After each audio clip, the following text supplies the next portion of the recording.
People have a hard time letting go of their suffering.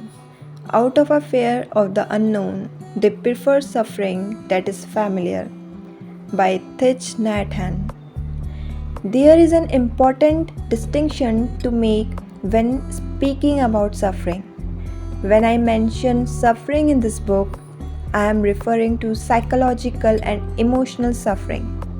There is a way in which no matter what happens in your life, you do not have to suffer emotionally and psychologically.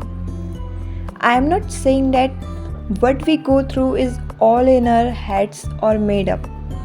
Terrible and unfortunate events happen to people every single day. What I am saying is that although we experience a lot of pain in our lives, suffering is optional.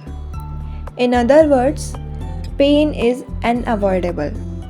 But how we react to the events and circumstances that happen in our lives is up to us, and that will dictate whether we suffer or not. Buddhists say that anytime we experience a negative event in our lives, two arrows flies our way. Being physically struck by an arrow is painful, being struck by a second emotional arrow is even more painful. The Buddha explained, in life, we can't always control the first arrow.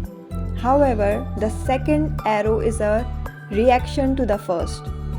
The second arrow is optional. When I first heard of this quote from Buddha a few years back, I was confounded because although I understood what he meant, I didn't know how I could apply this in my own life. If anyone were given the clear choice of suffering and not suffering, I don't think anyone in their right mind would choose to suffer.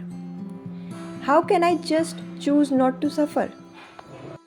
If it were as easy as that, I don't think anyone would be suffering anymore. It wasn't until years later that I came across a new understanding of where suffering comes from that I was able to stop it at its source. As I began my journey of self improvement, I came across a myriad of different teachings, studies, and methods to help people overcome their problems. I read dozens, if not hundreds, of books, studied psychology, went to therapists, listened to many different thought leaders, tried changing my habits, waking up at 4 a.m., changing my diet, becoming more structured and disciplined, shadow work, studying personality types, meditating daily, going on spiritual retreats, following spiritual masters, and researching different ancient religions. If you name it, I have probably tried it. I was desperate to find an answer because I wanted to know how to stop suffering in my own life as well as help others do the same.